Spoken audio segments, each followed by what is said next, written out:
Hi ನಮಸ್ತೆ. ಅಕ್ಕ IAS academy ಪ್ರಸ್ತುತಪಡಿಸುತ್ತಿರುವ the Hindu ಸುದ್ದಿ ವಿಶ್ಲೇಷಣೆಗೆ ಸ್ವಾಗತ. ಇಂದು ಜನವರಿ 10ರ ಮುಖ್ಯವಾದ ಎಡಿಟೋರಿಯಲ್ಸ್ಗಳನ್ನು ನಾವು ಅಧ್ಯಯನ ಮಾಡೋಣ. ನೋಡಿ, ಇಂದಿನ ಆರ್ಟಿಕಲ್ಗಳಲ್ಲಿ ಮೊದಲನೇ ಮುಖ್ಯವಾದ ಇಶ್ಯೂ ಏನಿದೆ ಅಂತಂದರೆ, ಮೊದಲನೇದು ಮೀಡಿಯೇಷನ್ ಕುರಿತಾದದ್ದು. ಮೀಡಿಯೇಷನ್ ಅಂದರೆ ಏನು ಅಂತಂದರೆ, ನೋಡಿ, ಎರಡು ಪಾರ್ಟಿಗಳ ನಡುವೆ ಯಾವುದೇ ಒಂದು ಸಮಸ್ಯೆ ಏರ್ಪಟ್ಟಾಗ ನಾವು ಕೋರ್ಟನ್ನು ಅಪ್ರೋಚ್ ಮಾಡ್ತೀವಿ ಆ ಸಮಸ್ಯೆಗಳನ್ನ ರಿಸಾಲ್ವ್ ಮಾಡೋದಕ್ಕೆ. ಇದರಿಂದ ಪೆಂಡೆನ್ಸಿ ಆಫ್ ಕೇಸಸ್ ಹೆಚ್ಚಾಗಿ ಕೋರ್ಟ್ ಮೇಲೆ ಪ್ರೆಷರ್ ಆಗುತ್ತೆ. ನಾವು ಕೋರ್ಟ್ಗೆ ಹೋಗೋದರ ಬದಲು ಒಂದು ನ್ಯೂಟ್ರಲ್ ಪರ್ಸನ್ನ ಬಳಸಿಕೊಂಡು ಮೀಡಿಯೇಷನ್ ಮಾಡಿ ಮಾತುಕತೆ ಮೂಲಕ ಬಗೆಹರಿಸ್ಕೊಳ್ಳೋದನ್ನು ನಾವು ಮೀಡಿಯೇಷನ್ ಪ್ರೊಸೆಸ್ ಅಂತ ಕರಿತೀವಿ. ಈ ರೀತಿ ಮೀಡಿಯೇಷನ್ ಪ್ರೊಸೆಸ್ಗಳನ್ನು ನಾವು ಹೆಚ್ಚು ಮಾಡೋದ್ರಿಂದ ಕೋರ್ಟ್ ಮೇಲೆ ಬರ್ಡನ್ ಕಡಿಮೆ ಆಗುತ್ತೆ ಅಂತ ಈ ಆರ್ಟಿಕಲಲ್ಲಿ ಹೇಳಿದ್ದಾರೆ. ಸೊ ರೀಸೆಂಟಾಗಿ ಡಿಸೆಂಬರಲ್ಲಿ ಡ್ರಾಫ್ಟ್ ಮೀಡಿಯೇಷನ್ ಬಿಲ್ ಅನ್ನೋದನ್ನು ಸರ್ಕಾರ ಪಾರ್ಲಿಮೆಂಟಲ್ಲಿ ಇಂಟ್ರಡ್ಯೂಸ್ ಮಾಡಿದರು. ಸೊ ಈ ಮೀಡಿಯೇಷನ್ ಬಿಲ್ನ ಅವಶ್ಯಕತೆ ಏನಿದೆ, ಇದರಲ್ಲಿರುವಂತಹ ಇಂಪಾರ್ಟೆಂಟ್ ಆಬ್ಜೆಕ್ಟಿವ್ಸ್ ಏನೇನು ಅನ್ನೋದನ್ನು ನಾವು, ಅದರಿಂದ ಆಗುವಂತಹ ಅಡ್ವಾಂಟೇಜಸ್, ಸಿಗ್ನಿಫಿಕೆನ್ಸ್ ಏನಿದೆ ಅನ್ನೋದನ್ನು ನಾವು ಈ ಆರ್ಟಿಕಲಲ್ಲಿ ನೋಡ್ಬೋದು. ನೋಡಿ, why is there need for mediation. ಮೊದಲನೇದು ಯೂಜ್ ಪೆಂಡೆನ್ಸಿ ಆಫ್ ಕೇಸಸ್. ನೋಡಿ, ಸುಮಾರು 2020ರ ಒಂದು ಡಾಟಾ ಪ್ರಕಾರ 4 ಕೋಟಿಯಷ್ಟು, ನಿಯರ್ಲಿ 4 ಕೋಟಿಯಷ್ಟು ಕೇಸಸ್ಸು ಪೆಂಡಿಂಗ್ ಇವೆ ಭಾರತದ ಬೇರೆ ಬೇರೆ ಕೋರ್ಟ್ಗಳಲ್ಲಿ. ಅದರಲ್ಲಿ ಸುಮಾರು 87.3% ಅಷ್ಟು ಕೇಸ್ಗಳು ಸಬಾರ್ಡಿನೇಟ್ ಕೋರ್ಟ್ಗಳಲ್ಲಿ ಪೆಂಡಿಂಗ್ ಇದ್ದರೆ 12.5% ಅಷ್ಟು ಕೇಸ್ಗಳು ಹೈಕೋರ್ಟ್ಸಲ್ಲಿ ಪೆಂಡಿಂಗ್ ಇವೆ. ಸುಮಾರು 0.2% ಅಷ್ಟು ಕೇಸ್ಗಳು ಸುಪ್ರೀಂ ಕೋರ್ಟ್ಗಳಲ್ಲಿ ಪೆಂಡಿಂಗ್ ಇವೆ. ಸೊ ಈ ರೀತಿ ಪೆಂಡೆನ್ಸಿ ಆಫ್ ಕೇಸಸ್ ಹೆಚ್ಚಾದಂಗೆಲ್ಲ ಏನಾಗುತ್ತೆ, ಜನಗಳಿಗೆ ನ್ಯಾಯ ದೊರಕುವಂತಹ ಸಮಯ ಹೆಚ್ಚಾಗ್ತಾ ಹೋಗುತ್ತೆ. ನಾವು ಒಂದು ಇದನ್ನು ನೋಡಿದ್ದೇವೆ, justice delayed is justice denied ಅಂತ. ಹಾಗಾಗಿ ಆ ಸಮಯದ ಅಭಾವವನ್ನು ಕಡಿಮೆ ಮಾಡೋದಕ್ಕೆ, ಕೋರ್ಟ್ಗಳ ಮೇಲಿರುವ ಪ್ರೆಷರನ್ನು ಕಡಿಮೆ ಮಾಡೋದಕ್ಕೆ ನಾವು ಮೀಡಿಯೇಷನ್ ಅನ್ನೋ ಒಂದು ವಿಧಾನವನ್ನು ಬಳಸ್ಕೋಬೇಕು. ಸೊ ಈ ಯೂಜ್ ಪೆಂಡೆನ್ಸಿ ಆಫ್ ಕೇಸಸ್ನ ನಾವು ಕಡಿಮೆ ಮಾಡಬೇಕು ಅಂತಂದರೆ ಮೀಡಿಯೇಷನ್ ಪ್ರೊಸೆಸ್ನ ಬಳಸಿ ಲಾಸ್ಟ್ ಆಪ್ಷನ್ ಆಗಿ ನಾವು ಕೋರ್ಟಿಗೆ ಹೋಗಬೇಕು ಅಂತ, ಅದೊಂದು ಕಾರಣಕ್ಕೆ ನಮಗೆ ಮೀಡಿಯೇಷನ್ ಇಂಪಾರ್ಟೆಂಟ್. ಎರಡನೇದು cheaper and faster dispute resolution. ನೋಡಿ, ಇವಾಗ ರಿಮೋಟ್ ಏರಿಯಾದಲ್ಲಿ ವಾಸವಿರುವಂಥ ಜನರಿಗೆ ಎಷ್ಟೋ ಸಾರಿ ಕೋರ್ಟ್ಗಳಿಗೆ ಹೋಗಬೇಕು ಅಂದಾಗ ಟ್ರಾನ್ಸ್ಪೋರ್ಟ್ ಕಾಸ್ಟ್ ಆಗಿರ್ಬೋದು, ಲಾಯರ್ ಫೀಸ್ ಆಗಿರ್ಬೋದು, ಅದರಿಂದ ಏನಾಗುತ್ತೆ, ಕಾಸ್ಟ್ ಹೆಚ್ಚಾಗಿ ಡಿಸ್ಪ್ಯೂಟ್ ರೆಸಲ್ಯೂಷನ್ ಆಗೋದಕ್ಕೆ ಅವರು ಎಕ್ಸ್ಪೆನ್ಸಿವ್ ಆಗುತ್ತೆ ಅವರಿಗೆ. ಸೊ ಹಣದ ಅವಶ್ಯಕತೆ ಹೆಚ್ಚಾಗುತ್ತೆ. ಸೊ ಅದನ್ನು ಇದರಿಂದ ನಾವು ರಿಸಾಲ್ವ್ ಮಾಡ್ಬೋದು. ಡೈರೆಕ್ಟ್ ಮಾತುಕತೆ ಮೂಲಕ ಒಂದು ಥರ್ಡ್ ಪಾರ್ಟಿಯನ್ನು ಎಂಗೇಜ್ ಮಾಡಿ ಬಳಸಿ ರಿಸಾಲ್ವ್ ಮಾಡ್ಬೋದು. ಅದು ಒಂದು ಅಡ್ವಾಂಟೇಜ್. ಮೂರನೇದು, ಕೋರ್ಟ್ಗಳ ಮೇಲಿರುವಂತಹ ಬರ್ಡನ್ ಕೂಡ ಇದರಿಂದ ಕಡಿಮೆ ಆಗುತ್ತೆ. ಆಗ ಅವರು ನೋಡಿ, ಸಣ್ಣ ಪುಟ್ಟ ಕಮರ್ಷಿಯಲ್ ಕೇಸಸ್ಗಳಿಗೂ ಕೂಡ ಕೋರ್ಟಿಗೆ ಅಪ್ರೋಚ್ ಮಾಡ್ತಾ ಇರ್ತಾರೆ. ಸೊ ಆ ಕೇಸಸ್ಗಳನ್ನೆಲ್ಲ ಮೀಡಿಯೇಷನ್ ಮೂಲಕ ಬಗೆಹರಿಸ್ಕೊಂಡಾಗ ಇಂಪಾರ್ಟೆಂಟ್ ಕೇಸಸ್ ಏನಿದೆ ಅಂತಹ ಕೇಸಸ್ಗಳ ಮೇಲೆ ಕೋರ್ಟ್ಸ್ ಕಾನ್ಸಂಟ್ರೇಟ್ ಮಾಡ್ಬೋದು. ಅದು ಒಂದು advantage. Next, is of doing business. ನೋಡಿ, ಇವಾಗ ಎಷ್ಟೊಂದು ಕಂಪ್ನಿಗಳ ಕೇಸಸ್ಗಳು ಸುಮಾರು ವರ್ಷಗಳ ಕಾಲ ಕೋರ್ಟಲ್ಲಿ ಪೆಂಡಿಂಗ್ ಇರುತ್ತವೆ. ಅದರಿಂದ ಏನಾಗುತ್ತೆ, ನೆಕ್ಸ್ಟ್ ಬೇರೆ ಕಂಪ್ನೀಸ್ ಭಾರತದಲ್ಲಿ ಇನ್ವೆಸ್ಟ್ಮೆಂಟ್ ಮಾಡಬೇಕು ಅಂತಂದರೆ, ನೋಡಿ, ಡಿಸ್ಪ್ಯೂಟ್ ಆದರೆ ಕೋರ್ಟಿಗೆ ಹೋದಾಗ ಅವರಿಗೆ ನಮಗೆ ಇನ್ವೆಸ್ಟ್ಮೆಂಟ್ ಮಾಡಿದಾಗ ಲಾಸ್ ಆಗುತ್ತೆ ಅನ್ನೋ ಹೆದರಿಕೆಯಿಂದ ಇನ್ವೆಸ್ಟ್ಮೆಂಟ್ ಮಾಡ್ತಾ ಇರೋಲ್ಲ. ಸೊ ನಾವು ಮೀಡಿಯೇಷನ್ನಿಂದ ಕಂಪ್ನಿಗಳು ಕೂಡ ಕಮರ್ಷಿಯಲ್ ಡಿಸ್ಪ್ಯೂಟ್ಸ್ನ ಮೀಡಿಯೇಷನ್ ಮೂಲಕ ಬಗೆಹರಿಸ್ಕೊಂಡಾಗ ಏನಾಗುತ್ತೆ, ಸೊ ಈಸ್ ಆಫ್ ಡೂಯಿಂಗ್ ಬಿಸ್ನೆಸ್ನು ನಾವು ಇನ್ಕ್ರೀಸ್ ಮಾಡ್ಬೋದು. ಆದ್ದರಿಂದ ಬೇರೆ ಬೇರೆ ಮಲ್ಟಿನ್ಯಾಷನಲ್ ಕಂಪ್ನೀಸ್ ಕೂಡ ಭಾರತದಲ್ಲಿ ಇನ್ವೆಸ್ಟ್ ಮಾಡ್ತವೆ. ಅದರಿಂದ ಎಕನಾಮಿಕ್ ಡೆವಲಪ್ಮೆಂಟ್, ಆರ್ಥಿಕ ಪ್ರಗತಿ ಕೂಡ ಉಂಟಾಗುತ್ತೆ. ಸೊ ಇಂಟರ್ನ್ಯಾಷನಲಿ ಬೇರೆ ಕಂಟ್ರೀಸ್ಗಳಲ್ಲೂ ಈಗ ಆಲ್ಟರ್ನೇಟ್ ಡಿಸ್ಪ್ಯೂಟ್ ರೆಸಲ್ಯೂಷನ್, ADR ಅಂತ ಏನು ಕರಿತೀವಿ, ಆ ಬೇರೆ ಬೇರೆ ಮೆಥಡ್ಗಳನ್ನ ಬಳಸಿ ಮೀಡಿಯೇಷನ್ನ ಮಾಡ್ತಾ ಇದ್ದಾರೆ. ಸೊ ಅದಕ್ಕೆ ನಾವು ಇಂಡಿಯಾ ಕೂಡ ಈ ಚೇಂಜಿಂಗ್ ಟೈಮಿಗೆ ತಕ್ಕಂಗೆ ನಾವು ಅಡಾಪ್ಟೇಷನ್ ಮಾಡ್ಕೋಬೇಕು.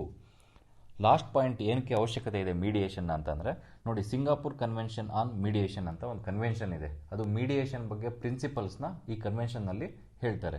ಸೊ ಈ ಕನ್ವೆನ್ಷನ್ಗೆ ಇಂಡಿಯಾ ರ್ಯಾಟಿಫೈ ಮಾಡಿದೆ. India is A member of Singapore convention. ಇದನ್ನು ಪ್ರಿಲಿಮ್ಸಲ್ಲೂ ಕೇಳ್ಬೋದು. ನೋಡಿ, ಸಿಂಗಾಪುರ್ ಕನ್ವೆನ್ಷನ್ ಯಾವುದರ ಕುರಿತಾದದ್ದು ಅಂತ. ಇದು ಮೀಡಿಯೇಷನ್ ಕುರಿತಾದದ್ದು. ಇದಕ್ಕೆ ಭಾರತ ಈ ಕನ್ವೆನ್ಷನ್ನ ರ್ಯಾಟಿಫೈ ಮಾಡಿದೆ, ಒಪ್ಪಿಗೆ ನೀಡಿದೆ. ಹಾಗಾಗಿ ಇದನ್ನು ಇಂಪ್ಲಿಮೆಂಟ್ ಮಾಡಬೇಕು ಅಂದ್ರೆ ನಮಗೆ ಮೀಡಿಯೇಷನ್ ಅವಶ್ಯಕತೆ ಇದೆ. ಸೊ ಹಾಗಾಗಿ ಏನು ಮಾಡಿದರು, ಸರ್ಕಾರದವರು ಡ್ರಾಫ್ಟ್ ಮೀಡಿಯೇಷನ್ ಬಿಲ್ ಅಂತ 2021ನಲ್ಲಿ ಪಾರ್ಲಿಮೆಂಟಲ್ಲಿ ಇಂಟ್ರಡ್ಯೂಸ್ ಮಾಡಿದ್ದು. ಅದರಲ್ಲಿ ಇಂಪಾರ್ಟೆಂಟ್ ಫೀಚರ್ಸ್ ಏನೇನಿದೆ ಅನ್ನೋದನ್ನು ನಾವು ಗಮನಿಸೋದಾದರೆ, ಮೊದಲನೇದು ಪ್ರೀ ಲಿಟಿಗೇಷನ್ ಮೀಡಿಯೇಷನ್. ಅಂದರೆ ನಾವು ಈಗ ಹೇಳ್ದಂಗೆ ಕೋರ್ಟಿಗೆ ಹೋಗೋದಕ್ಕಿಂತ ಮೊದಲೇ, ಅದು ಲಿಟಿಗೇಷನ್ ಸ್ಟೇಜ್ ರೀಚ್ ಆಗೋದಕ್ಕಿಂತ ಮೊದಲೇ ನಾವು ಮೀಡಿಯೇಷನ್ ಪ್ರೊಸೆಸ್ನ ಫಸ್ಟು ಕಂಪ್ಲೀಟ್ ಮಾಡಬೇಕು.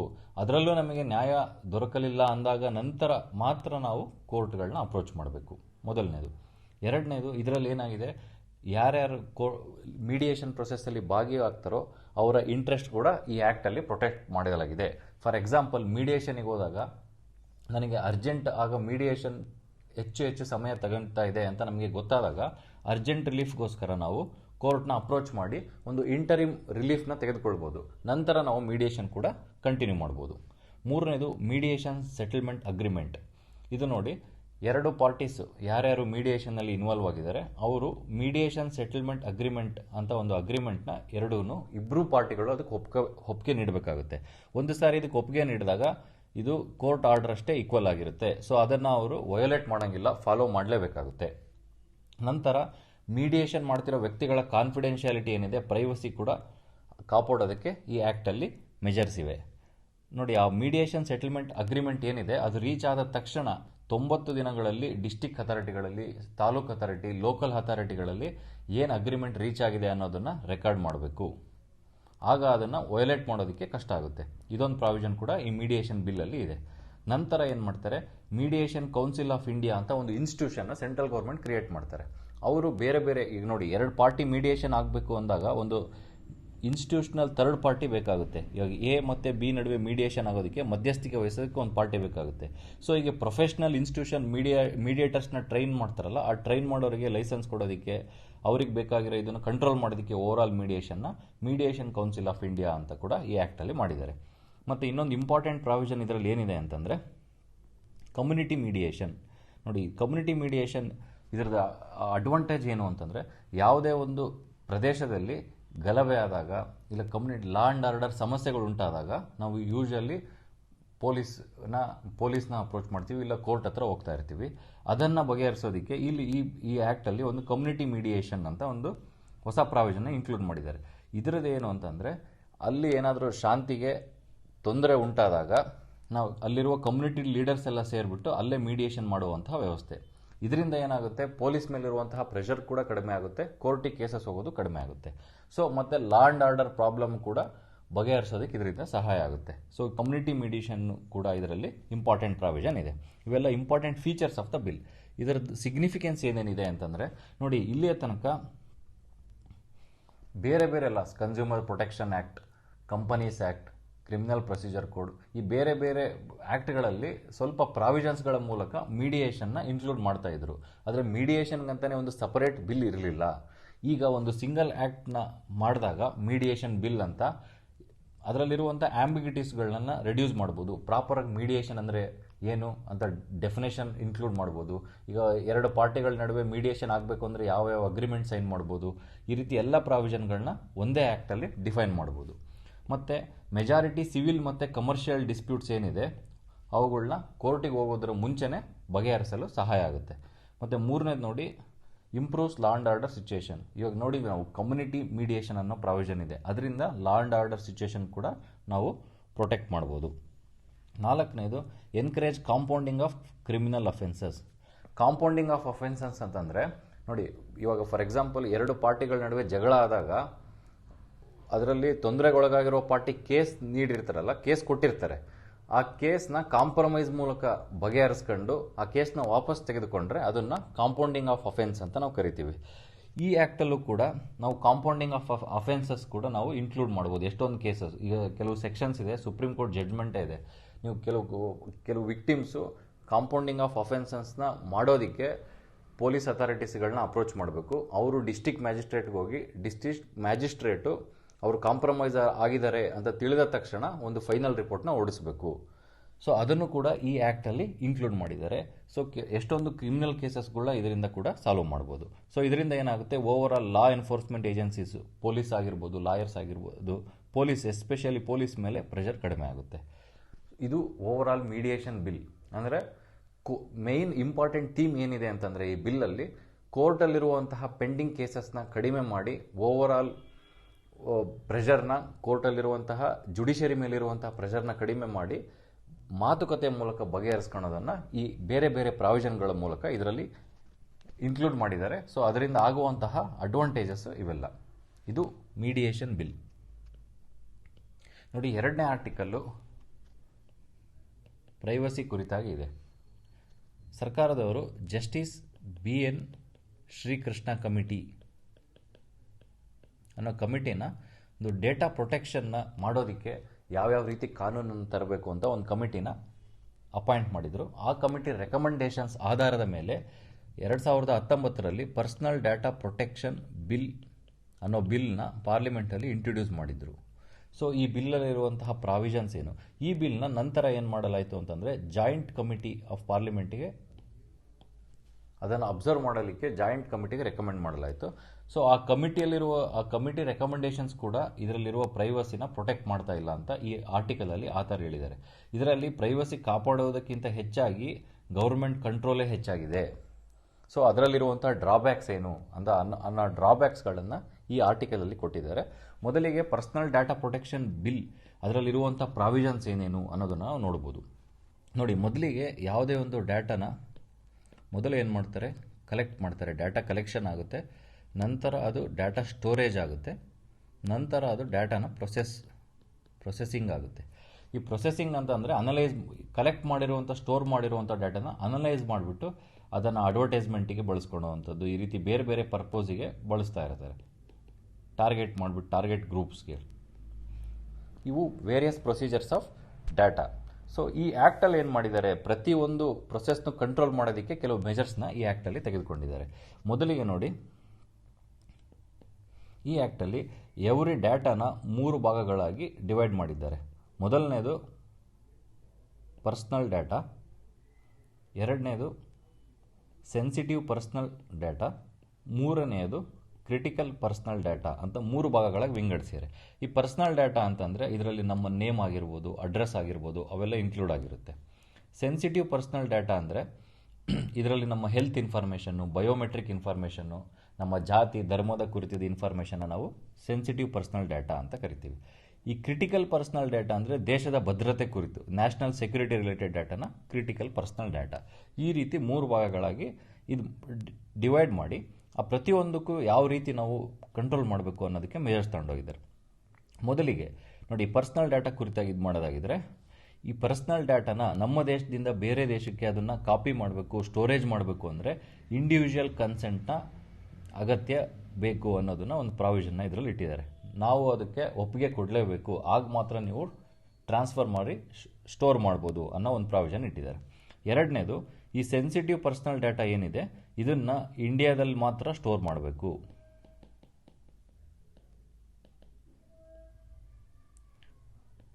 ಇದನ್ನು ಪ್ರೊಸೆಸ್ ನಮ್ಮ ಭಾರತ ಬಿಟ್ಟು ಬೇರೆ ದೇಶದಲ್ಲಿ ಫಾರ್ ಎಕ್ಸಾಂಪಲ್ ಫೇಸ್ಬುಕ್ ನೋಡಿ, ಇದು ಅಮೆರಿಕ ದೇಶದ ಕಂಪ್ನಿ, ಬಟ್ ಇಂಡಿಯಾದಲ್ಲೂ ಫೇಸ್ಬುಕ್ ಅಕೌಂಟ್ಸ್ ಇರುತ್ತೆ. ಈ ಡಾಟಾನ ತೆಗೆದುಕೊಂಡೋಗಿ ಸೆಂಟ್ರಲ್ ಸರ್ವರ್ ಅಮೆರಿಕದಲ್ಲಿ ಪ್ರೊಸೆಸ್ ಮಾಡಿ ಅವರು ಮತ್ತೆ ನಮ್ಮ ದೇಶದ ಬೇರೆ ಇದಕ್ಕೆ ಟಾರ್ಗೆಟ್ ಆಡಿಯನ್ಸ್ಗೆ ಅದನ್ನು ಬಳಸುವಂಥ ಸಾಧ್ಯತೆ ಇರುತ್ತೆ. ಸೊ ಅದನ್ನು ನೀವು ತಡೆಯೋದಕ್ಕೆ ಏನು ಮಾಡಿದ್ದಾರೆ ಅಂತಂದರೆ, ಈ ಸೆನ್ಸಿಟಿವ್ ಪರ್ಸನಲ್ ಡಾಟಾನ ಇಂಡಿಯಾದಲ್ಲೇ ನೀವು ಸ್ಟೋರ್ ಮಾಡಬೇಕು.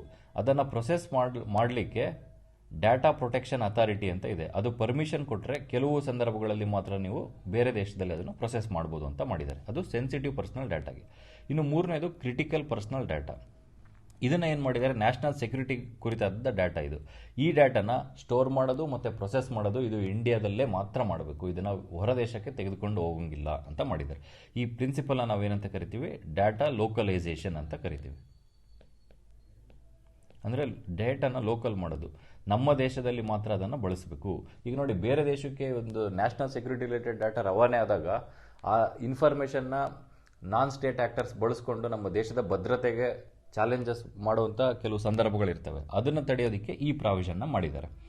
ನಂತರ ಈ 3 personal data, sensitive personal data, critical data ಆದಮೇಲೆ ನೆಕ್ಸ್ಟ್ ಏನಿದೆ ಅಂತಂದರೆ ನಾನ್ ಪರ್ಸನಲ್ ಡಾಟಾ ಅಂತ, ಪರ್ಸನಲ್ ಬಿಟ್ಟು ಬೇರೆ ಡೇಟಾಗಳನ್ನ ಅದನ್ನು ಪ್ರೈವೇಟ್ ಕಂಪ್ನೀಸು ಗೌರ್ಮೆಂಟ್ ಯಾವಾಗ ಡಿಮ್ಯಾಂಡ್ ಮಾಡುತ್ತೋ ಆಗ ಅವರಿಗೆ ಕೊಡ್ಬೋದು. ಇವಾಗ ಟ್ರಾಫಿಕ್ ವಯೋಲೇಷನ್ ರಿಲೇಟೆಡ್ ಡಾಟಾ, ಈ ರೀತಿ ಡೇಟಾಗಳನ್ನ ಗೌರ್ಮೆಂಟು ಯಾವುದೇ ಕಾರಣಕ್ಕೂ ಬಳಸ್ಕೋಬೋದು ಅಂತ ಮಾಡಿದ್ದಾರೆ. ಅದನ್ನು ನಾನ್ ಪರ್ಸನಲ್ ಡೇಟಾ ಅಂತ ಕರಿತೀವಿ. ಮತ್ತು ನೆಕ್ಸ್ಟ್ ಪ್ರಾವಿಷನ್ ಏನಿದೆ ಅಂತಂದರೆ, ಇದರಲ್ಲಿ ಗೌರ್ಮೆಂಟಿಗೆ ಕೆಲವು ಎಕ್ಸೆಂಪ್ಷನ್ಸ್ಗಳನ್ನು ನೀಡಲಾಗಿದೆ. ಈ ಎಕ್ಸೆಂಪ್ಷನ್ಸ್ ಏನು ಅಂತಂದರೆ, ಈ ರೀಸನಬಲ್ ಪರ್ಪೋಸ್ ಅಂತ ಒಂದು ಇದನ್ನು ಡಿಫೈನ್ ಮಾಡಿದ್ದಾರೆ. ಇದರಲ್ಲಿ ರೀಸನಬಲ್ ಪರ್ಪೋಸ್ ಅಂತಂದರೆ ಏನು ಅಂತಂದರೆ, ಯಾವುದೇ ಒಂದು ಪರ್ಪೋಸ್ಗೆ ಗೌರ್ಮೆಂಟು ಒಬ್ಬ ವ್ಯಕ್ತಿಯ ಡೇಟಾನ ಅವರು ಸರ್ವೇಲೆನ್ಸ್ ಮಾಡ್ಬೋದು, ಆ ಡೇಟಾನ ಪಡೆದುಕೊಂಡು ಅವರು ಅದನ್ನು ಚೆಕ್ ಮಾಡ್ಬೋದು ಅಂತ ಮಾಡಿದ್ದಾರೆ. ಸೊ ಇದರಿಂದ ಪ್ರೈವಸಿ ವಯೋಲೇಟ್ ಆಗುವಂಥ ಸಾಧ್ಯತೆ ಇರುತ್ತೆ. ಅದನ್ನೇ ಈ ಆರ್ಟಿಕಲಲ್ಲಿ ಹೇಳಿರೋದು. ಈ ರೀತಿ ಎಕ್ಸಾಮ್ಷನ್ಗಳನ್ನ ಗೌರ್ಮೆಂಟಿಗೆ ನೀಡಬಾರ್ದು ಅಂತ ಈ ಆರ್ಟಿಕಲಲ್ಲಿ ಹೇಳಿದ್ದಾರೆ. ನೋಡಿ, ಇದೊಂದು ಪ್ರಾವಿಷನ್. ನೆಕ್ಸ್ಟ್ ಪ್ರಾವಿಷನ್ನು ಏನಿದೆ ಅಂತಂದರೆ,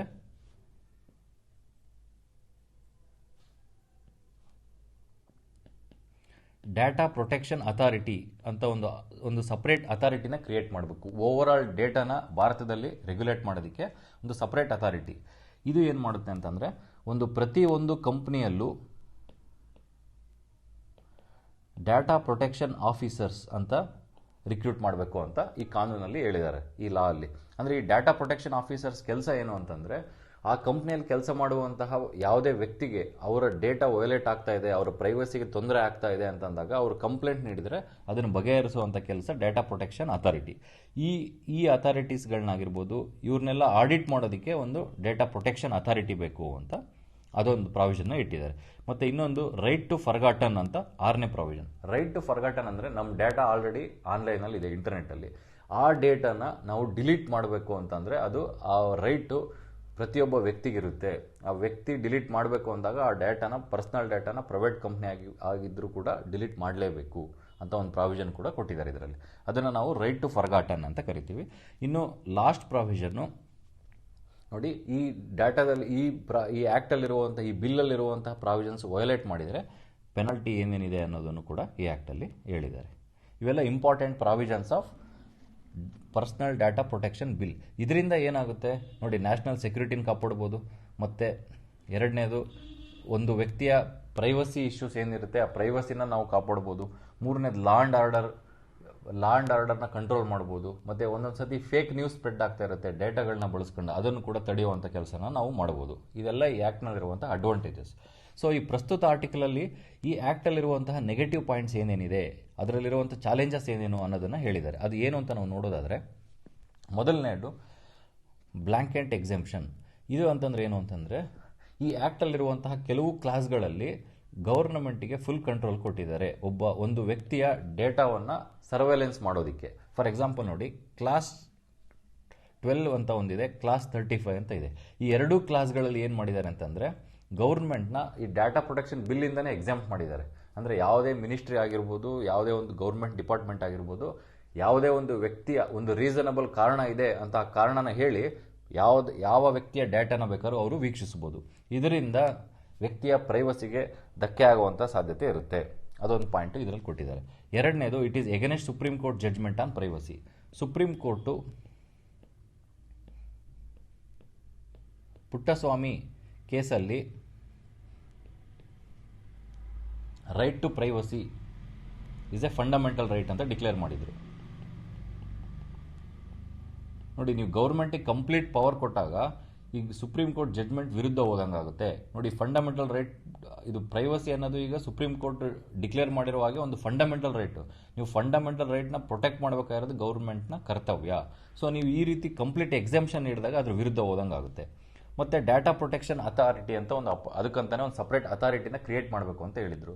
ಸೊ ಅದರಲ್ಲೂ ಕೆಲವು ಸಮಸ್ಯೆಗಳಿದ್ದಾವೆ, ನ್ಯೂನತೆಗಳಿವೆ. ಮೊದಲನೇ ಏನು ಸಮಸ್ಯೆ ಅದರಲ್ಲಿರೋದು ಅಂತಂದರೆ, ಅದನ್ನು ಅಪಾಯಿಂಟ್ಮೆಂಟ್ ವಿಚಾರದಲ್ಲಿ ನೋಡಿ, ಜಸ್ಟಿಸ್ ಶ್ರೀಕೃಷ್ಣ ಕಮಿಟಿ ಏನು ಹೇಳಿತ್ತು ಅಂತಂದರೆ, ಈ ಡಾಟಾ ಪ್ರೊಟೆಕ್ಷನ್ನಲ್ಲಿರುವ ಅಥಾರಿಟಿಯಲ್ಲಿರುವ ಮೆಂಬರ್ಸ್ನ ಜುಡಿಷಿಯರಿ ಅದನ್ನು ಅಪಾಯಿಂಟ್ ಮಾಡಬೇಕು. ಆಗೇನಾಗುತ್ತೆ ನೋಡಿ, ಗೌರ್ಮೆಂಟು ಇದರಲ್ಲಿ ಗೌರ್ಮೆಂಟು ಕೂಡ ಜನಗಳ ಡಾಟಾವನ್ನು ವಯೋಲೇಟ್ ಮಾಡುವಂಥ ಸಾಧ್ಯತೆ ಇರುತ್ತೆ. ಆಗ ಜುಡಿಷಿಯರಿ ಇದನ್ನು ಡಾಟಾ ಪ್ರೊಟೆಕ್ಷನ್ ಅಥಾರಿಟಿನ ಅಪಾಯಿಂಟ್ ಮಾಡಿದಾಗ ಏನಾಗುತ್ತೆ, ಇದು ಇಂಡಿಪೆಂಡೆಂಟಾಗಿ ಕೆಲಸ ಮಾಡ್ಬೋದು. ಗೌರ್ಮೆಂಟ್ ಏನಾದ್ರು ತಪ್ಪು ಮಾಡಿದ್ರು ಅದನ್ನು ಕೂಡ ರೆಗ್ಯುಲೇಟ್ ಮಾಡ್ಬೋದು. ಬಟ್ ಈ ಬಿಲ್ಲಲ್ಲಿ ಏನು ಮಾಡಿದ್ದಾರೆ ಅಂತಂದರೆ, ಈ ಡಾಟಾ ಪ್ರೊಟೆಕ್ಷನ್ ಅಥಾರಿಟಿಯಲ್ಲಿರುವಂಥ ಮೆಂಬರ್ಸ್ನ ಅಪಾಯಿಂಟ್ಮೆಂಟ್ ಮಾಡುವ ಪವರನ್ನು ಕೂಡ ಸೆಂಟ್ರಲ್ ಗೌರ್ಮೆಂಟ್ಗೆ ನೀಡಿದ್ದಾರೆ. ಬಟ್ ಕಮಿಟಿ ರೆಕಮೆಂಡ್ ಮಾಡಿದ್ದು ಅದನ್ನು ಜುಡಿಷಿಯರಿ ಅಪಾಯಿಂಟ್ ಮಾಡಬೇಕು ಅಂತ. ಮತ್ತು ಎರಡನೇದು, ಸೆಂಟ್ರಲ್ ಗೌರ್ಮೆಂಟ್ಸ್ ಏನೇ ಡೈರೆಕ್ಷನ್ ನೀಡಿದ್ರು ಡಾಟಾ ಪ್ರೊಟೆಕ್ಷನ್ ಅಥಾರಿಟಿ ಅದನ್ನು ಇಂಪ್ಲಿಮೆಂಟ್ ಮಾಡಲೇಬೇಕು, ಅದನ್ನು ವಯೋಲೇಟ್ ಮಾಡೋಂಗಿಲ್ಲ ಅಂತ ಇನ್ನೊಂದು ಪ್ರಾವಿಷನ್ನ ಇನ್ಕ್ಲೂಡ್ ಮಾಡಿದ್ದಾರೆ. ಅದರಿಂದ ಏನಾಗುತ್ತೆ, ಅದು ಇಂಡಿಪೆಂಡೆಂಟಾಗಿ ಕೆಲಸ ಮಾಡುವಂತಹ ಅದರ ಇಂಡಿಪೆಂಡೆನ್ಸ್ಗೆ ಧಕ್ಕೆ ಆಗುತ್ತೆ. ಮೂರನೇದು, ನೋಡಿ, ಸ್ಟೇಟ್ಗಳಿಗೆ ಇದರಲ್ಲಿ ಯಾವುದೇ ರೋಲ್ಗಳೇ ಇಲ್ಲ. ರಾಜ್ಯಗಳಿಗಾಗಿರ್ಬೋದು, ರಾಜ್ಯ ಸರ್ಕಾರದಲ್ಲಾಗಿರ್ಬೋದು, ಡೇಟಾ ಪ್ರೊಟೆಕ್ಷನಲ್ಲಿ ಇದೇನಾಗುತ್ತೆ, ಪ್ರಿನ್ಸಿಪಲ್ ಆಫ್ ಫೆಡರಲಿಸಮ್. ಅಂದರೆ ಸ್ಟೇಟ್ಸ್ ಮತ್ತು ಸೆಂಟರ್ಗೆ ಈಕ್ವಲ್ ಪವರ್ ನಾವು ಡಿವೈಡ್ ಮಾಡಿದರೂ ಕೂಡ ಸ್ಟೇಟ್ಸ್ಗೆ ಯಾವುದೇ ರೋಲ್ ಇಲ್ಲದೆ ಇರೋದ್ರಿಂದ ಈ ಫೆಡರಲಿಸಮ್ ಪ್ರಿನ್ಸಿಪಲ್ಗೆ ಎಗನೆಸ್ಟ್ ಆಗುತ್ತೆ ಇದು ಅಂತ ಹೇಳಿದ್ದಾರೆ. ನೆಕ್ಸ್ಟ್ ಏನಂತಂದರೆ economic cost of non personal data. Non personal ಡೇಟಾನ ಯಾವುದೇ ಇಂಡಸ್ಟ್ರಿ ಆಗಿರ್ಬೋದು, micro small and medium industries ಆಗಿರ್ಬೋದು, ಸಣ್ಣ ಸಣ್ಣ ಇಂಡಸ್ಟ್ರೀಸ್ ಗೌರ್ಮೆಂಟ್ ಕೇಳಿದಾಗ ಆ ಡೇಟಾನ ಅವರಿಗೆ ಕೊಡಲೇಬೇಕು, ನಾನ್ ಪರ್ಸನಲ್ ಡೇಟಾನ. ಬಟ್ ಇದನ್ನು ಕೊಡೋದಕ್ಕೆ ಹೊಸ ಟೆಕ್ನಾಲಜಿಗಳು, ಸಾಫ್ಟ್ವೇರ್ಗಳ ಅಗತ್ಯತೆ ಇರುತ್ತೆ. ಆಗ ಖರ್ಚಾಗುವಂಥ ಹಣ, ಅದರಿಂದ ಆಗುವಂಥ ತೊಂದರೆಗಳನ್ನ ಇದರಲ್ಲಿ ಬಗೆಹರಿಸೋಕ್ಕೆ ಯಾವುದೇ ರೀತಿ ಮೆಜರ್ಸ್ ತಗೊಂಡಿಲ್ಲ. ಮತ್ತು ಡೇಟಾ ಲೋಕಲೈಸೇಷನ್, ಕೆಲವು ಡೇಟಾನ ಭಾರತ ಬಿಟ್ಟು ಹೋಗೋಂಗಿಲ್ಲ ಅಂತ ಒಂದು ಮೆಜರ್ಸ್ ತಗೊಂಡಿದ್ದಾರೆ. ಆದ್ದರಿಂದ ಕ್ರಿಟಿಕಲ್ ಬೇರೆ ದೇಶಗಳು ಇದೇ ರೀತಿ ಮೆಜರ್ಸ್ ತಗೊಂಡಾಗ ಒಂದು ಇಂಪಾರ್ಟೆಂಟ್ ಇನ್ಫಾರ್ಮೇಷನ್ಗಳು ದೇಶಗಳ ನಡುವೆ ಎಕ್ಸ್ಚೇಂಜ್ ಆಗೋದ್ರಿಂದ ಕಡಿಮೆ ಆಗುವಂಥ ಸಾಧ್ಯತೆ ಕೂಡ ಇರುತ್ತೆ ಅಂತ ಈ ಆರ್ಟಿಕಲಲ್ಲಿ ಹೇಳಿದ್ದಾರೆ. ಇವೆಲ್ಲ ಇದರಲ್ಲಿರುವಂತಹ ಸಮಸ್ಯೆಗಳು. ಇದನ್ನು ನೀವು ಚಾಲೆಂಜಸ್ ಅನ್ನೋ ಇದರಲ್ಲಿ ಬಳಸ್ಕೋಬೋದು. ಇದಕ್ಕೆ ಆಪೋಸಿಟ್ ಆಗಿ ನೀವು ವೇ ಫಾರ್ವರ್ಡ್ ಕೂಡ ಬರಿಬೋದು. ಇದು 2ನೇ ಆರ್ಟಿಕಲ್. ನೋಡಿ, 3ನೇ ಆರ್ಟಿಕಲ್ ಏನಿದೆ ಅಂತಂದರೆ some Raj Bhavans are on war path ಅಂತ. ಈ article plus who should be the chancellor. ಈ 2 ಆರ್ಟಿಕಲ್ಗಳನ್ನ ನೀವು ಗವರ್ನರ್ ಮತ್ತು ಕೌನ್ಸಿಲ್ ಆಫ್ ಮಿನಿಸ್ಟರ್ಸ್ ಅಂದರೆ ಗೌರ್ಮೆಂಟ್ಸ್ ಅವೆರಡು ನಡುವೆ ನಡೀತಿರುವಂತಹ ಕಲಹ, ಕಾನ್ಫ್ಲಿಕ್ಟ್ ಇದರಲ್ಲಿ ನೋಡ್ಬೋದು. ಈಗ ರೀಸೆಂಟಾಗಿ ಎಷ್ಟೊಂದು ಇಶ್ಯೂಸ್ಗಳಾಗಿವೆ. ಇದನ್ನು ಪೇಪರ್ 2 ಅಲ್ಲಿ ನೀವು ಕಾನ್ಸ್ಟಿಟ್ಯೂಷನಲ್ ಪೊಸಿಷನ್ ಆಫ್ ಗವರ್ನರ್ ಅನ್ನೋ ಒಂದು ಟಾಪಿಕಲ್ಲಿ ನೀವು ಇದನ್ನು ಗಮನಿಸ್ಬೋದು. ನೋಡಿ, ಈಗ ಎಕ್ಸಾಂಪಲ್ಸ್ಗಳಿಗೆ ಈ ಎಕ್ಸಾಂಪಲ್ಸ್ಗಳನ್ನ ನೀವು ನೋಟ್ ಮಾಡಬೇಕು. ಈ ಆರ್ಟಿಕಲಲ್ಲಿ 3 ಎಕ್ಸಾಂಪಲ್ಸ್ಗಳನ್ನ ಕೊಟ್ಟಿದ್ದಾನೆ. ಗವರ್ನರ್ಗೆ ಮತ್ತು ಸ್ಟೇಟ್ ಗೌರ್ಮೆಂಟ್ಗಳಿಗೆ ಯಾವ್ಯಾವ ರೀತಿ ಕಾನ್ಫ್ಲಿಕ್ಟ್ ಆಗ್ತಾ ಇದೆ ಅಂತ. ಮೊದಲನೇದು, ಮಹಾರಾಷ್ಟ್ರದಲ್ಲಿ ನೋಡಿ, ಸ್ಪೀಕರ್ನ ಎಲೆಕ್ಟ್ ಮಾಡಬೇಕಾಗಿರುವಂಥದ್ದು ಅಲ್ಲಿರುವಂಥ ಸ್ಟೇಟ್ ಲೆಜಿಸ್ಲೇಟಿವ್ ಅಸೆಂಬ್ಲಿಯ ಒಂದು ಕೆಲಸ ಅದು. ಬಟ್ ಅದನ್ನು ಅಲ್ಲಿರುವಂತಹ ಒಂದು ಅಸೆಂಬ್ಲಿ ರೂಲ್ಸ್ ಪ್ರಕಾರ ಆ ಎಲೆಕ್ಷನ್ ಮಾಡೋದಕ್ಕೆ, ಸ್ಪೀಕರ್ ಎಲೆಕ್ಷನ್ ಮಾಡೋದಕ್ಕೆ ಡೇಟ್ ಫಿಕ್ಸ್ ಮಾಡುವಂಥ ಕೆಲಸ ಗವರ್ನರ್ಗಿದೆ. ಬಟ್ ಅದು ಕಾನ್ಸ್ಟಿಟ್ಯೂಷನಲ್ಲಿ ಅನ್ಇಂಪಾರ್ಟೆಂಟ್. ಅದು ಸಂವಿಧಾನದ ಪ್ರಕಾರ ಮೇಯ್ನ್ ಇಂಪಾರ್ಟೆಂಟ್ ಏನು, ಅವರು ಎಲೆಕ್ಷನ್ ಮಾಡುವಂಥದ್ದು. ಆ ಕೆಲಸ ಸ್ಟೇಟ್ ಗೌರ್ಮೆಂಟಿಗೆ ಇರೋದಂಥದ್ದು ಪವರ್, ಅದು ಅಲ್ಲಿರುವಂತಹ ಮೆಂಬರ್ಸಿಗೆ. ಬಟ್ ರೀಸೆಂಟಾಗಿ ಮಹಾರಾಷ್ಟ್ರದಲ್ಲಿ ಏನಾಗಿದೆ ಅಂತಂದರೆ, ಗವರ್ನರು ಆ ಡೇಟ್ ಕೊಡೋದನ್ನು, ಸ್ಪೀಕರ್ ಡೇಟ್ ಫಿಕ್ಸ್ ಮಾಡಿ, ಎಲೆಕ್ಷನ್ ಡೇಟ್ ಫಿಕ್ಸ್ ಮಾಡೋದಕ್ಕೆ ಡಿಲೇ ಮಾಡಿದ್ದಾರೆ, ಫಿಕ್ಸ್ ಮಾಡಿಲ್ಲ. ಅದರಿಂದ ಸ್ಪೀಕರ್ ಎಲೆಕ್ಟ್ ಆಗಿಲ್ಲ. ಅದರಿಂದ ಗವರ್ನರು ಮತ್ತು ಸ್ಟೇಟ್ ಗೌರ್ಮೆಂಟಿಗೆ ಕಾನ್ಫ್ಲಿಕ್ಟ್ ಆಗಿದೆ. 2ನೇದು, ಕೇರಳದಲ್ಲಿ ನೋಡಿ, ವೈಸ್ ಚಾನ್ಸಲರ್, ಯಾವುದೇ ಒಂದು ಯೂನಿವರ್ಸಿಟಿ ಇದ್ದರೆ ಗೌರ್ಮೆಂಟ್ ಯೂನಿವರ್ಸಿಟಿಗೆ governor ex officio chancellor. But vice ಚಾನ್ಸಲರ್ನ ಅಪಾಯಿಂಟ್ ಮಾಡುವಂತಹ ಒಂದು ಪವರು ಗವರ್ನರಿಗಿರುತ್ತೆ. ಬಟ್ ರೀಸೆಂಟ್ ಕಣ್ಣೂರು ಯೂನಿವರ್ಸಿಟಿಯಲ್ಲಿ ವೈಸ್ ಚಾನ್ಸಲರ್ನ ಸರ್ಕಾರದವರು ಫೋರ್ಸ್ಫುಲಿ ಅವ್ರನ್ನೇ ರೀಅಪಾಯಿಂಟ್ ಮಾಡಬೇಕು ಅಂತ ನನ್ನ ಮೇಲೆ ಪ್ರೆಷರ್ ಹಾಕಿದ್ರು ಅಂತ ಗವರ್ನರ್ ಪಬ್ಲಿಕ್ ಆಗಿ ಸ್ಟೇಟ್ಮೆಂಟ್ ಕೊಟ್ಟಿದ್ದಾರೆ. ಸೊ ಅದರಿಂದನೂ ಕೂಡ ಒಂದು ಕಾನ್ಫ್ಲಿಕ್ಟ್ ಆಗಿದೆ. ಮತ್ತು ವೆಸ್ಟ್ ಬೆಂಗಾಲ್ ಮತ್ತು ರಾಜಸ್ಥಾನದಲ್ಲೂ ಕೂಡ ಕೌನ್ಸಿಲ್ ಆಫ್ ಮಿನಿಸ್ಟರ್ಸ್ ಏನು ಹೇಳಿದ್ದಾರೆ ಆ ಅಡ್ವೈಸ್ನ ಗವರ್ನರು ಅಪೋಸ್ ಮಾಡಿದ್ದಾರೆ. ಸೊ ಇದರಿಂದ ನಾವು ಕಾನ್ಸ್ಟಿಟ್ಯೂಷನಲ್ ಪೊಸಿಷನ್ ಆಫ್ ಗವರ್ನರ್ ಏನು, ಈ ರೀತಿ ಕಾನ್ಫ್ಲಿಕ್ಟ್ ಆದಾಗ ಒಂದು ಸ್ಟೇಟ್ನ ಡೆವಲಪ್ಮೆಂಟ್ ಯಾವ ರೀತಿ ಆಗುತ್ತೆ, ಅಲ್ಲಿರುವಂಥ ಪೊಲಿಟಿಕಲ್ ಸಿಸ್ಟಮ್ ಮೇಲೆ ಯಾವ ತೊಂದರೆಗಳಾಗ್ತವೆ ಅನ್ನೋದು ನೋಡ್ಬೋದು. ಮೇಯ್ನ್ಲಿ ಕಾನ್ಸ್ಟಿಟ್ಯೂಷನಲ್ ಪೊಸಿಷನ್ ನೋಡಿದರೆ ನೋಡಿ, ಭಾರತದಲ್ಲಿರುವಂಥದ್ದು ಪಾರ್ಲಿಮೆಂಟರಿ ಫಾರಮ್ ಆಫ್ ಗೌರ್ಮೆಂಟ್. ಅಂದರೆ ಪಾರ್ಲಿಮೆಂಟರಿ ಫಾರಮ್ ಆಫ್ ಗೌರ್ಮೆಂಟಲ್ಲಿ ಗವರ್ನರ್ನ ನಾವು ನಾಮಿನಲ್ ಹೆಡ್ ಅಂತ ಕರಿತೀವಿ. ಅಂದರೆ ರಿಯಲ್ ಹೆಡ್ ಯಾರಿರ್ತಾರೆ, council of ministers headed by chief minister. ಅಂದರೆ chief minister real head. Even central ಗೌರ್ಮೆಂಟಲ್ಲೂ ಕೂಡ ಪ್ರೆಸಿಡೆಂಟ್ ಅವರು nominal head, real head council of ministers headed by prime minister. ಇದನ್ನು ಕಾನ್ಸ್ಟಿಟ್ಯೂಷನ್ನ ಕೆಲವು ಆರ್ಟಿಕಲ್ಗಳಲ್ಲೇ ಹೇಳಿದ್ದಾರೆ. ನೋಡಿ, ಪ್ರೆಸಿಡೆಂಟಿಗೆ ಆ ಆರ್ಟಿಕಲ್ಗಳನ್ನ ಗಮನಿಸೋದಾದರೆ, ಪ್ರೆಸಿಡೆಂಟಿಗೆ ಆರ್ಟಿಕಲ್ 53 ಏನು ಹೇಳಿದ್ದಾರೆ ಅಂತಂದರೆ, ಸೆಂಟ್ರಲ್ ಗೌರ್ಮೆಂಟ್ನ executive power it should be rest with president ಅಂತ ಹೇಳಿದ್ದಾರೆ. ಬಟ್ ಆ 2ನೇ ಆರ್ಟಿಕಲ್ ಅಂದರೆ ಆರ್ಟಿಕಲ್ 74 ಏನು ಮಾಡಿದ್ದಾರೆ ಅಂತಂದರೆ, there shall be council of ministers to aid and advise president ಅಂತ ಹೇಳಿದ್ದಾರೆ. ಅಂದರೆ president council of ministers headed by prime minister, ಅವರು ಯಾವ ಸಜೆಷನ್ಸ್ ಕೊಡ್ತಾರೋ ಆ ಸಜೆಷನ್ಸ್ನೇ ಅವರು ಪ್ರೆಸಿಡೆಂಟ್ ಇಂಪ್ಲಿಮೆಂಟ್ ಮಾಡಲೇಬೇಕು.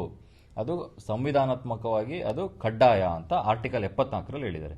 ನೋಡಿ, ನಾವು 42nd ಕಾನ್ಸ್ಟಿಟ್ಯೂಷನಲ್ ಅಮೆಂಡ್ಮೆಂಟ್ ಆ್ಯಕ್ಟ್ 1976 ಅದರಲ್ಲೂ ಕೂಡ ಕೌನ್ಸಿಲ್ ಆಫ್ ಮಿನಿಸ್ಟರ್ಸ್ ಹೇಳಿರುವಂತಹ ಡಿಸಿಷನ್ನ, ಸಜೆಷನ್ನ ಪ್ರೆಸಿಡೆಂಟ್ ಇಂಪ್ಲಿಮೆಂಟ್ ಮಾಡಬೇಕಾಗಿರೋದು ಕಡ್ಡಾಯ, ಇಟ್ ಈಸ್ ಬೈಂಡಿಂಗ್ ಅಂತ ಇದರಲ್ಲೂ ಡಿಕ್ಲೇರ್ ಮಾಡಿದರು. ಹಾಗಾಗಿ ಅದನ್ನು ಅವರು ತೆಗೆದುಹಾಕುವಂತಿಲ್ಲ ಪ್ರೆಸಿಡೆಂಟು, PM ಹೇಳಿದಂಥ, ಕೌನ್ಸಿಲ್ ಆಫ್ ಮಿನಿಸ್ಟರ್ ಹೇಳಿದಂಥ ಸಜೆಷನ್ಸ್ಗಳನ್ನ. ಅದೇ ನಾವು ಸ್ಟೇಟ್ ಗೌರ್ಮೆಂಟಲ್ಲಿ ನೋಡೋದಾದರೆ ನೋಡಿ, ಆರ್ಟಿಕಲ್ 154 ಇದೆ. ಅದರಲ್ಲೂ ಕೂಡ ಈ ಆರ್ಟಿಕಲ್ 53 ಏನಿದೆಯೋ ಅದೇ ಪ್ರಾವಿಷನ್ ಇದರಲ್ಲೂ ಇರೋದು. ಅಂದರೆ ಎಕ್ಸಿಕ್ಯೂಟಿವ್ ಪವರ್ನ ಸ್ಟೇಟಿಂದು ಗವರ್ನರ್ ಕೈಯಲ್ಲಿ ಇರುತ್ತೆ. ಆ ಗವರ್ನರು ಬೇರೆ ಬೇರೆ ಆಫೀಸರ್ಗಳ ಮೂಲಕ ಆ ಪವರ್ನ ಎಕ್ಸೈಸ್ ಮಾಡಬೇಕು. ಬಟ್ ನೆಕ್ಸ್ಟ್ ಆರ್ಟಿಕಲ್ 163 ಏನು ಹೇಳುತ್ತೆ ಅಂತಂದರೆ, there shall be council of ministers headed by chief minister to aid and advise governor ಅಂತ ಹೇಳುತ್ತೆ ಈ ಆರ್ಟಿಕಲ್. ಬಟ್ ಇದರಲ್ಲಿ ನೋಡಿ, except in cases where governor can act according to is own discretion ಅಂತ ಕೊಟ್ಟಿದ್ದಾರೆ. ಅಂದರೆ ಆರ್ಟಿಕಲ್ 74 ಪ್ರೆಸಿಡೆಂಟಿಗೆ ಯಾವುದೇ ರೀತಿ ಡಿಸ್ಕ್ರಿಷನ್ ಕೊಟ್ಟಿಲ್ಲ. ಅಂದರೆ 42nd ಕಾನ್ಸ್ಟಿಟ್ಯೂಷನ್ ಅಮೆಂಡ್ಮೆಂಟ್ ಪ್ರಕಾರ ಕೌನ್ಸಿಲ್ ಆಫ್ ಮಿನಿಸ್ಟರ್ಸ್ ಏನು ಹೇಳ್ತಾರೋ ಅದು ಕಡ್ಡಾಯವಾಗಿ ಅವರು ಆ ಡಿಸಿಷನ್ ತೆಗೆದುಹಾಕಂಗಿಲ್ಲ ಅಂತ ಹೇಳಿದ್ದಾರೆ. ಅದೇ ಆರ್ಟಿಕಲ್ 163 ಇದರಲ್ಲೂ ಕೌನ್ಸಿಲ್ ಆಫ್ ಮಿನಿಸ್ಟರ್ಸ್ ಹೇಳಿದ ಮಾತುಗಳನ್ನ ತೆಗೆದುಹಾಕಂಗಿಲ್ಲ. But there are some exceptions, ಕೆಲವು ಎಕ್ಸೆಪ್ಷನ್ಸ್ಗಳನ್ನ constitution except according to is own discretion ಅಂತ ಒಂದು ವರ್ಡ್ನ ಮೆನ್ಷನ್ ಮಾಡಿದ್ದಾರೆ. ಸೊ ಕಾನ್ಸ್ಟಿಟ್ಯೂಷನಲ್ಲಿನೇ ಗವರ್ನರಿಗೆ ಡಿಸ್ಕ್ರಿಷನರಿ ಪವರ್ನ ಕೊಟ್ಟಿದ್ದಾರೆ.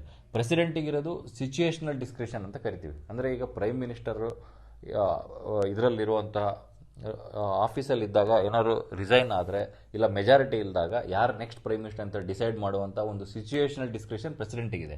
ಆದರೆ ಗವರ್ನರ್ಗೆ ಕಾನ್ಸ್ಟಿಟ್ಯೂಷನಲ್ಲಿನೇ ಮೆನ್ಷನ್ ಮಾಡಿದ್ದಾರೆ. ಇದರಿಂದ ತೊಂದರೆಗಳಾಗ್ತಾ ಇದ್ದಾವೆ ಅಂತ ನಾವು ನೋಡ್ಬೋದು. ನೋಡಿ, constitutional power position of the governor ಅಂದರೆ ಆರ್ಟಿಕಲ್ 163 ಇದರಲ್ಲಿ ಇಂಪಾರ್ಟೆಂಟ್. ಅದರಲ್ಲೇ ಕೂಡ ಕಾನ್ಸ್ಟಿಟ್ಯೂಷನಲ್ಲಿ ಮೆನ್ಷನ್ ಮಾಡಿದ್ದಾರೆ, ಕೆಲವು ಡಿಸ್ಕ್ರಿಷನ್ಸ್ ಇದ್ದಾವೆ. ಆ ಆಂಬಿಗ್ಯುಟೀಸಿಂದ ಏನಾಗ್ತಾ ಇದೆ, ತೊಂದರೆಗಳಾಗ್ತಾ ಇದ್ದಾವೆ. ಆದ್ದರಿಂದ ಗವರ್ನರ್ ಮತ್ತು ಸ್ಟೇಟ್ ಗೌರ್ಮೆಂಟ್ಸ್ ನಡುವೆ ಕಾನ್ಫ್ಲಿಕ್ಟ್ ಆಗ್ತಾ ಇದೆ ಅಂತ ನಾವು ನೋಡ್ಬೋದು. ಅದಕ್ಕೆ ನಾವು 3 ಎಕ್ಸಾಂಪಲ್ಸ್ಗಳನ್ನ ಇಲ್ಲಿ ಕೊಡ್ಬೋದು. ಇದು conflict and confrontation between governors and state governments. ಇದು ಗ್ರೋತ್ ರಿಲೇಟೆಡ್ ಆರ್ಟಿಕಲ್ ಇದೆ. ನಾರ್ಮಲ್ ಒಂದು ನ್ಯಾಷನಲ್ ಸ್ಟ್ಯಾಟಿಸ್ಟಿಕ್ಸ್ ಆರ್ಗನೈಸೇಷನ್ ಗ್ರೋತ್ನ ಇಂಪ್ರೂವ್ ಮಾಡಬೇಕು ಅಂದರೆ ಜನರಲ್ ಮೆಜರ್ಸ್ನ ನಾವು ಯಾವ ರೀತಿ ತೆಗೆದುಕೊಳ್ಬೇಕು, ಯಾವ ರೀತಿ ಸಪ್ಲೈ ಚೈನ್ನ ನಾವು ಇಂಪ್ರೂವ್ ಮಾಡಬೇಕು, ಮತ್ತು ಪ್ರೈವೇಟ್ ಕನ್ಸ್ಯೂಮ್ಷನ್ ಅಂದರೆ ಸರ್ವಿಸ್ ಸೆಕ್ಟರ್ಸ್ ಏನಿದೆ ಅದನ್ನು ಹೆಚ್ಚು ಮಾಡಬೇಕು, ಅದರಿಂದ ಡಿಮ್ಯಾಂಡ್ ಕ್ರಿಯೇಟ್ ಆಗಿ ಎಕನಾಮಿಕ್ ಗ್ರೋತ್ ಆಗುತ್ತೆ ಅಂತ ಒಂದು ಜನರಲ್ ಆರ್ಟಿಕಲ್ ಕೊಟ್ಟಿದ್ದಾರೆ. ಇದನ್ನು ನೀವು ನೆಗ್ಲೆಕ್ಟ್ ಮಾಡ್ಬೋದು. ಈ ಆರ್ಟಿಕಲ್ ಕೂಡ ನಾವು ಡಿಸ್ಕಸ್ ಮಾಡಿದ್ವಿ. ಎಕನಾಮಿಕಲಿ ವೀಕರ್ ಸೆಕ್ಷನ್ಸ್ಗೆ ಮತ್ತು OBCಗೆ ಸೇಮ್ ಇನ್ಕಮ್ ಲಿಮಿಟ್ ಇದೆ ಅಂತ ಸುಪ್ರೀಂ ಕೋರ್ಟಲ್ಲಿ ಕೇಸ್ ಇತ್ತು. ಬಟ್ ಸುಪ್ರೀಂ ಕೋರ್ಟ್ ಅವರಿಗೆ ಈಗ ಪರ್ಮಿಷನ್ ಕೊಟ್ಟಿದೆ, ಈ ವರ್ಷ ನೀವು ಸೇಮ್ ಇನ್ಕಮ್ ಲಿಮಿಟ್ನ ಕಂಟಿನ್ಯೂ ಮಾಡ್ಬೋದು ಅಂತ. ಸೊ ಕಾನ್ಸ್ಟಿಟ್ಯೂಷನಲ್ಲಿ ಎಕನಾಮಿಕಲಿ ವೀಕರ್ ಸೆಕ್ಷನ್ಸ್ ಯಾವ ಅಮೆಂಡ್ಮೆಂಟ್ ಆ್ಯಕ್ಟಿಂದ ಅದನ್ನು ಮಾಡಲಾಯಿತು, ಮತ್ತು ಕಾನ್ಸ್ಟಿಟ್ಯೂಷನಲ್ಲಿ socially and educationally backward classes ಅನ್ನೋ ಕಾನ್ಸೆಪ್ಟ್ ಇತ್ತು. ಅದು ನಂತರ ಹೇಗೆ ಎಕನಾಮಿಕಲಿ ಬ್ಯಾಕ್ವರ್ಡ್ ಕ್ಲಾಸಸ್ ಅನ್ನೋ ಕಾನ್ಸೆಪ್ಟ್ನ ಹೊಸ ಅಮೆಂಡ್ಮೆಂಟ್ ಆ್ಯಕ್ಟ್ನ ಮೂಲಕ ಯಾವ ರೀತಿ ಇಂಪ್ಲಿಮೆಂಟ್ ಮಾಡಿದರು, ಮತ್ತು ಆರ್ಟಿಕಲ್ 15 ಮತ್ತು ಆರ್ಟಿಕಲ್ 16 ಇದರ ಕುರಿತಾದ ಪ್ರಾವಿಷನ್ಸ್ ಏನೇನು ಅನ್ನೋದನ್ನು ನಾವು ಪ್ರೀವಿಯಸ್ ವಿಡಿಯೋದಲ್ಲಿ ಆಲ್ರೆಡಿ ಗಮನಿಸಿದ್ವಿ. ಅದನ್ನು ನೀವು ನೋಡ್ಬೋದು. ಈ ಆರ್ಟಿಕಲ್ ನೀವು ನೆಗ್ಲೆಕ್ಟ್ ಮಾಡ್ಬೋದು. ಜನರಲ್ ಆರ್ಟಿಕಲ್ ಇದೆ, ಎಕ್ಸಾಮ್ ದೃಷ್ಟಿಯಿಂದ ಯಾವುದೇ ಇಂಪಾರ್ಟೆನ್ಸ್ ಇಲ್ಲ. ಇಂದಿನ ಪ್ರಿಲಿಮ್ಸ್ ಪ್ರಶ್ನೆಯನ್ನು ನೀವು ಇದಕ್ಕೆ ಕಮೆಂಟ್ ಬಾಕ್ಸ್ನಲ್ಲಿ ಆನ್ಸರ್ ತಿಳಿಸಿ. Which of the following committee has been appointed to recommend measures regarding data protection? ಮೊದಲನೇದು Narasimhan committee, B Srikrishna committee, C Vijay Kelkar committee, D NK Singh committee. So ಇದು ಇಂದಿನ ಸುದ್ದಿ ವಿಶ್ಲೇಷಣೆ. ಧನ್ಯವಾದಗಳು.